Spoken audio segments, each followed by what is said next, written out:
Assalamualaikum warahmatullahi wabarakatuh.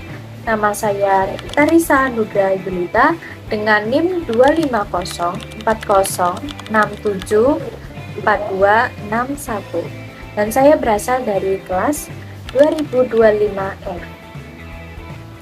Jadi di sini saya akan menjelaskan salah satu situs web pelayanan publik dari Kota Surabaya, yaitu PPID Kota Surabaya. Kepanjangan dari situs web PPID Kota Surabaya ini sendiri adalah Pejabat Pengelola Informasi dan Dokumentasi.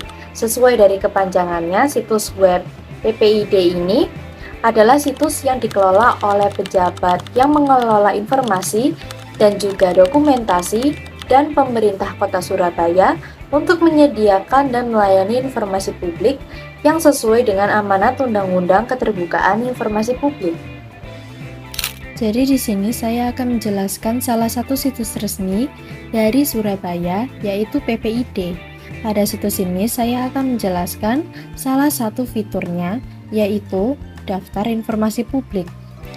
Jadi yang pertama-tama adalah pada situs ini memiliki suatu keunikan, yaitu ketika kita pencet salah satu fitur yang kita inginkan, otomatis nantinya akan muncul suara seperti text to speech yang nantinya akan memudahkan seseorang dengan disabilitas. Inilah salah satu contohnya. Jenis informasi, layanan informasi. Dan menurut saya, ini sangat membantu untuk orang-orang yang menyandang disabilitas. Dan bukan hanya itu, dalam situs ini juga menyediakan beberapa fitur untuk orang-orang yang menyandang disabilitas agar dapat menggunakan situs ini agar lebih mudah memakainya. Seperti pada sebelah kanan, kita bisa pencet Open Toolbar. Kemudian akan terlihat beberapa akses yang bisa digunakan untuk orang yang menyandang disabilitas. Jadi mulai dari sini saya akan mencoba memperkenalkan salah satu fitur dari situs PPID Kota Surabaya, yaitu daftar informasinya. Jadi yang pertama itu ada informasi berkala. Pada informasi berkala itu berisi tentang informasi yang wajib disediakan dan diumumkan secara berkala oleh badan publik tanpa harus diminta lebih dahulu oleh masyarakat.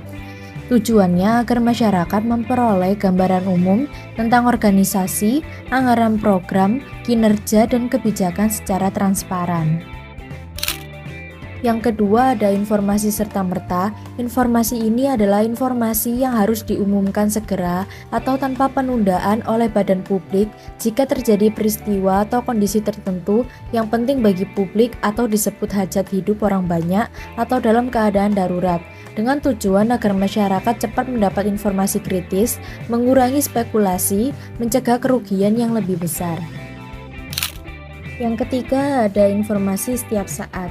Informasi ini adalah informasi yang siap tersedia dan bisa diberikan jika diminta kapanpun oleh publik. Tidak harus diumumkan terlebih dahulu, tetapi badan publik wajib menyediakannya atas permintaan. Dengan kata lain, akses jika ada permintaan, tetapi badan publik harus punya basis data sendiri agar bisa melayani permintaan tersebut dengan cepat. Kemudian yang keempat ada informasi dikecualikan. Informasi ini adalah informasi yang tidak wajib dibuka kepada publik karena jika dibuka akan menimbulkan dampak negatif tertentu.